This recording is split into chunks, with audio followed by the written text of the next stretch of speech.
Santo Tomás diz que o ofício próprio do diabo é tentar-nos. E o que é tentação? A tentação é esta sugestão intelectual para fazermos aquilo que desagrada a Deus ou deixarmos de fazer aquilo que agrada a Deus. A tentação vencida pela graça é muito útil para a nossa vida espiritual, porque vai nos fortalecendo. E ninguém, diz a Escritura, é tentado acima das suas próprias forças. Deus, quando permite que o demônio nos tente, não é para ver-nos cair em pecado, cair naquela sugestão.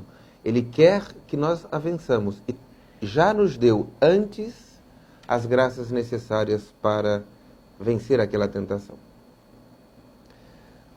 O padre Roy Marin, ele faz na sua Teologia da Perfeição Cristiana, uma apresentação muito interessante sobre a psicologia da tentação.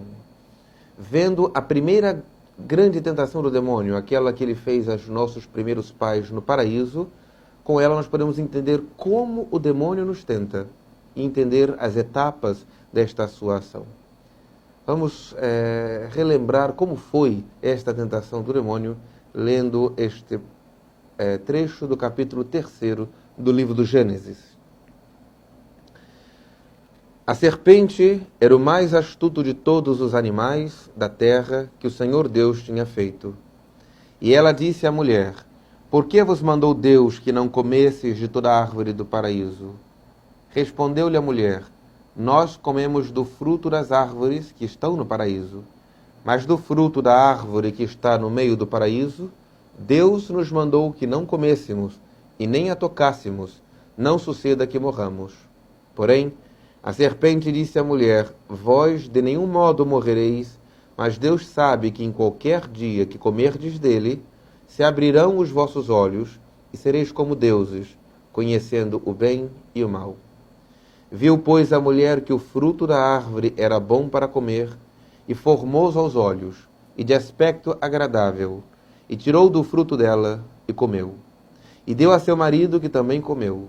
E os olhos de ambos se abriram, e tendo conhecido que estavam nus, coseram folhas de figueira e fizeram para si cinturas. E tendo ouvido a voz do Senhor Deus, que passeava pelo paraíso à hora da brisa, depois do meio-dia, Adão e sua mulher escondeu-se da face do Senhor Deus no meio das árvores do paraíso. E o Senhor Deus chamou por Adão e disse-lhe: Onde estás? E ele respondeu: Ouvi a tua voz no paraíso e tive medo, porque estava nu e escondi-me. Disse-lhe Deus: Mas quem te fez conhecer que estavas nu, senão o ter comido da árvore de que eu te tinha ordenado que não comesses? Adão disse: A mulher que deste por companheira deu-me do fruto da árvore e comi. E o Senhor Deus disse para a mulher: Por que fizeste isto? Ela respondeu: A serpente enganou-me e comi. E depois continua com o castigo de Adão e Eva e da própria serpente dada pelo Senhor. Com estas palavras, a Escritura nos mostra algo da psicologia do próprio tentador, como ele age. Ele se acerca, como se acercará de Nosso Senhor na tentação do deserto, e diz o São Lucas que o demônio se retirou para voltar no momento oportuno, ou seja, ele voltou para tentá-lo novamente na sua paixão. Isso significa que o demônio não fica ao nosso redor como se fosse um demônio da guarda. Nós temos um anjo da guarda, mas não temos um demônio da guarda. Não temos como aqueles desenhos, fica um diabinho. Não. Ou seja, é óbvio que eles estão rugindo, como diz São Pedro na sua epístola, como um leão ao nosso redor. Mas não é que exatamente é sempre o mesmo que está ali. Uns vão e voltam, depende da vida espiritual da pessoa e da disposição da providência divina. E interessante é que a primeira insinuação do demônio é uma mentira. Ele diz assim a Eva: Por que vos mandou Deus que não comesseis de toda a árvore do paraíso? Na verdade, Deus havia permitido que Adão e Eva pudessem comer de todas as árvores do paraíso, exceto de uma, a árvore da ciência do bem e do mal. Mas o demônio diz, por que Deus proibiu de comer todas as árvores? Ele mente. Ele faz com que a única coisa que ele deseja neste momento é estabelecer um diálogo com Eva. Porque se nós entramos em diálogo com o demônio, vamos ceder, vamos cair. A inteligência angélica é muito maior do que a inteligência humana. A ideia que podemos colocar é como se fosse a de um malandro querendo aproveitar-se da inocência de uma moça que veio do interior morar numa cidade grande. A malandragem, as artimanhas que ele tem, são capazes de enganar uma incauta. Se nós travarmos diálogos com o demônio, nós cederemos, nós cairemos. E este é um fato. Então, a primeira coisa que o demônio faz é, ele lança uma mentira, uma ideia mentirosa, enganosa sobre Deus, por exemplo. Sobre o amor de Deus, sobre a bondade de Deus, sobre a felicidade. Nós somos criados para ser felizes. Por que Deus te proíbe de fazer o que você quer? Então Ele não te quer feliz. E assim sucessivamente, em tantos outros aspectos.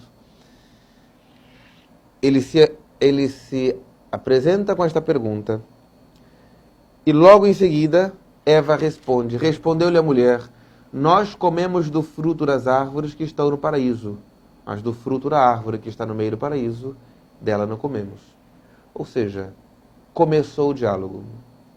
Se a alma, aqui está o momento exato para vencer logo contra as tentações, é não dialogar com as tentações.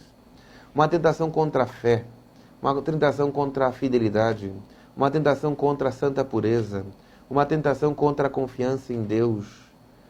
Se nós dialogarmos, ou seja, ficarmos pensando, puxa, será que realmente Deus é tão bom assim? Será que Deus nos esqueceu? Por que Deus e tal? Ou ficarmos imaginando, pensando naquele prazer sensual que está nos atraindo, a nossa carne, ou naquele ponto contra a nossa fé, que ouvimos no professor dentro da universidade, eu não sei onde, entrarmos em diálogo já significa ceder, cair, infelizmente. Temos que romper. É claro que a graça nos poderá ainda, em seguida, nos dar forças para vencer a tentação.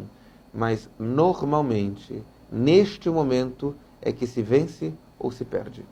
Então, nós temos que aprender na nossa vida espiritual a resistir logo de início na tentação do inimigo. Logo em seguida, vem a proposição direta do pecado. Primeiro, ele faz uma pergunta, uma insinuação enganosa, uma imagem, e depois é que vem a proposição direta. Porém, a serpente disse à mulher, vós de nenhum modo morrereis, mas Deus sabe que em qualquer dia que comerdes deste fruto, se abrirão os vossos olhos e sereis como deuses, conhecendo o bem e o mal. A proposição direta, ele está dizendo, Deus é um mentiroso. Sabe por que ele não quer que você coma? É porque vocês serão como deuses, vocês serão mais fortes do que ele. Vem a proposição direta. Então, a tentação, uma tentação impura, uma tentação de infidelidade no matrimônio ou contra a vocação, uma tentação contra a fé, contra o amor de Deus, contra a confiança em Deus, nunca vem direta, sobretudo nas almas piedosas. Porque o demônio, ele primeiro quer que a alma entre em diálogo com ele. E depois é que ele vem a tentação direta. Faz isso, faz aquilo. E a alma, como já entrou em diálogo, está enfraquecida. O demônio sempre apresenta um panorama assim deslumbrante. O pecado, antes de ser cometido, sempre aparece como algo maravilhoso, grandioso, sem o qual ninguém pode viver. É daquilo que depende a minha felicidade. Eu só posso ser feliz se eu tiver este prazer. Se eu rejeitar, se eu me vingar, se eu fizer tal coisa ou deixar de fazer outra, ser senhor de mim mesmo, ser Deus, conhecedor do bem e do mal. É fruto do ofício dele de tentador. Logo depois vem aquele estado de alma que é a vacilação. A alma vacila. Será? Não será? Vou? Não vou? Faço? Não faço? É um querer sem querer. Viu, pois, a mulher que a árvore, que o fruto da árvore era bom. Diz, viu, pois, a mulher que o fruto da árvore era bom para comer e formoso aos olhos. Ficou com apetite, com vontade e de aspecto agradável, e tirou do fruto dela e comeu. Aí vem o consentimento voluntário, é onde acontece o pecado. A tentação, como é uma sugestão para o pecado, ela não é pecado em si. O pecado não é sentir a tentação, porque a tentação pode vir do demônio, como vimos no relato bíblico, do mundo pelas suas seduções, pelo seu estilo de vida anticristão e da nossa própria carne ferida pelo pecado original. Sentir estes impulsos ao pecado ainda não é pecado enquanto não houver consentimento. Portanto, sentir a tentação não é pecado. Consentir na tentação é que é o pecado. E o consentimento voluntário está exatamente descrito nesse momento em que Eva retira da árvore e come. É o consentimento. E aí vem exatamente o primeiro fruto do pecado. A desilusão. O desespero. Porque aquele panorama maravilhoso que o demônio apresentava do pecado, na verdade, quando se prova, é um sabor amargo. A alma que ama a Deus, depois que peca, ela percebe que o estrago que fez. Aquele fruto não era agradável. Aquele fruto, na verdade, estava podre. Aquele fruto trouxe a morte, a vergonha, a humilhação. E onde está isso no relato bíblico? E os olhos de ambos, Adão e Eva que comeram do fruto, se abriram. E tendo conhecido que estavam nus, cozeram folhas de figueira e fizeram para si cinturas. E tendo ouvido a voz do Senhor Deus, que passeava pelo paraíso à hora da brisa, depois do meio-dia, Adão e sua mulher escondeu-se da face do Senhor Deus no meio das árvores do paraíso. O fruto do pecado é a vergonha. A alma se esconde de Deus. É isso que o demônio quer. É isso que a alma percebe quando ela cai no pecado. Se ela cedeu, se ela consentiu no pecado, ela acaba cedendo a essa tristeza, a esse desânimo. Quantas vezes a alma não pensa assim, já que estou em pecado, por que não pecar de novo, já que estou em pecado? Parece que um pecado a mais, um pecado a menos não vai mudar muito. A alma perde o sentido da oração. Deus não vai me ouvir, eu estou em pecado, e abandona um único meio pelo qual ela pode sair do pecado, que é a vida de oração. Então ela vai se desiludindo, vai caindo na tristeza. E aquela tristeza, pedindo findar, pedindo acabar, busca mais prazeres, como se fosse a verdadeira alegria. Então começa um ciclo vicioso. Se a alma não rompe com a graça de Deus, com um arrependimento sincero, um propósito de não mais pecar, e buscar a confissão, a alma vai de pecado imortal em pecado imortal, enredando-se no abismo de suas próprias misérias. Abyssum invocat, diz a Escritura. Um abismo invoca outro abismo. Um pecado mortal invoca outro pecado mortal. E a alma vai como que afundando, enredando-se nas redes do demônio. E o que o demônio vai querer fazer em seguida é levá-la ao desespero e ao remorso. O remorso não é a mesma coisa que arrependimento. O remorso é uma sensação, essa vergonha, esta humilhação psicológica que leva ao desespero. O arrependimento é uma dor pelo pecado cometido. É uma dor porque Deus, nosso Senhor, nosso maior bem, foi ofendido pelos nossos pecados. É uma dor de amor. E este arrependimento, quando sincero e perfeito, só pode ser fruto do Espírito Santo. Só pode ser ação do próprio Deus na alma. Por isso que o Concílio de Trento chega a dizer, solenemente e infalivelmente, que uma alma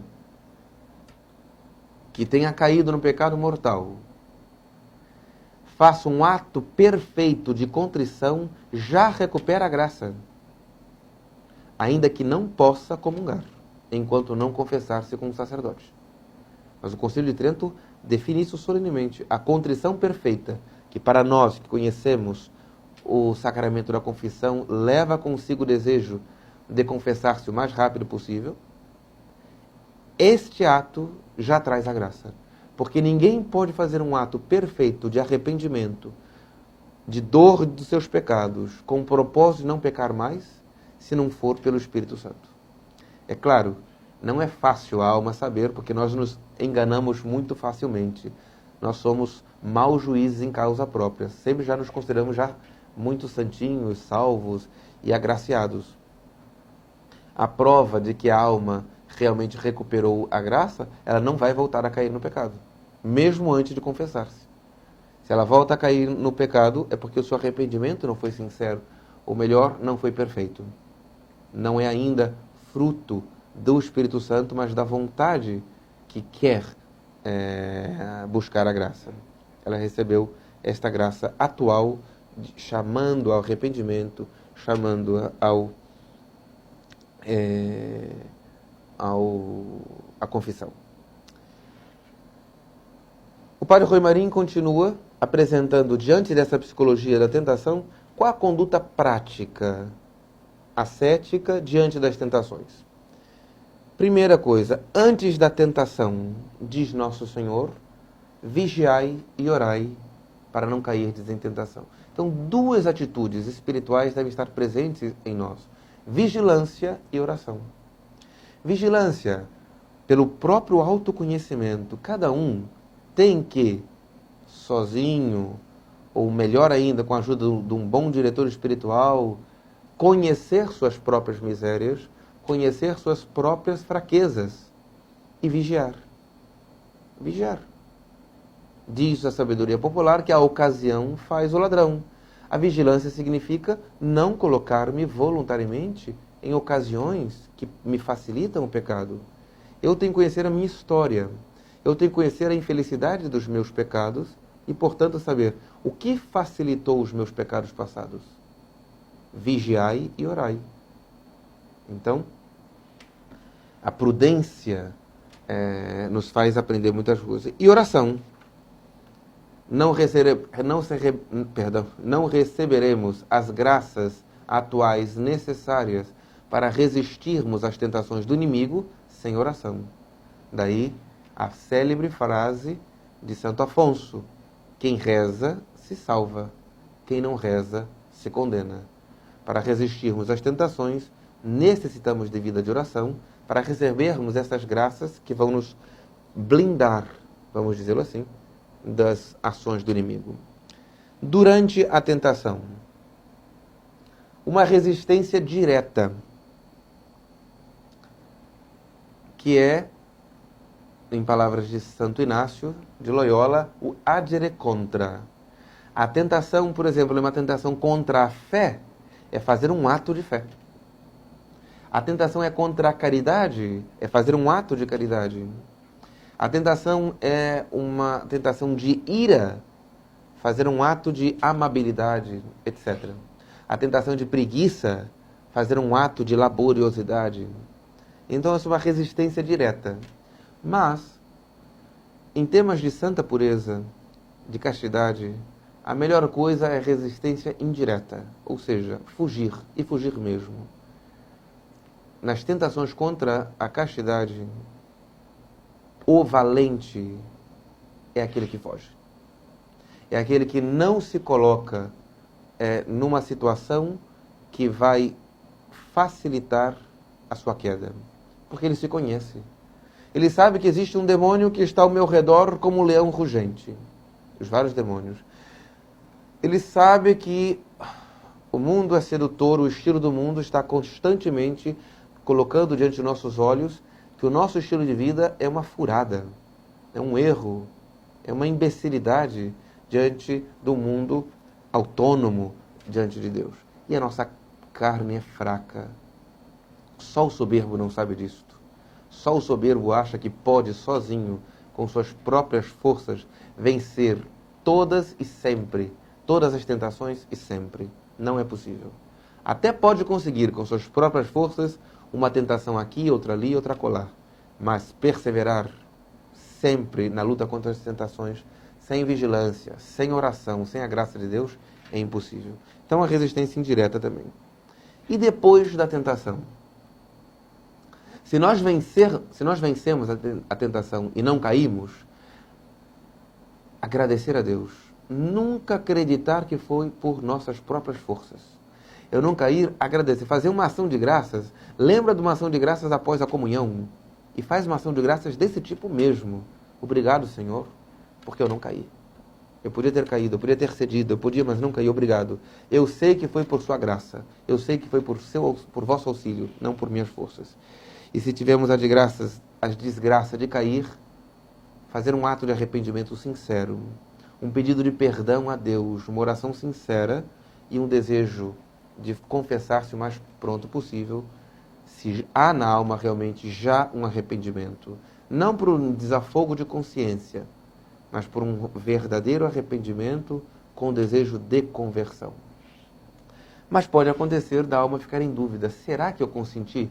Quando são, por exemplo, tentações internas. Será que houve consentimento? Isso vai depender bastante do tipo de consciência. Uma consciência escrupulosa, ela sempre tem que pensar que não consentiu. Uma consciência relaxada, provavelmente consentiu. Porque ela sempre acha que nunca peca. Se há dúvida numa alma piedosa, ela tem que pensar se aquela tentação desembocaria em atos externos. E se ela teve facilidade de cometer aqueles atos externos e não os cometeu, provavelmente não consentiu.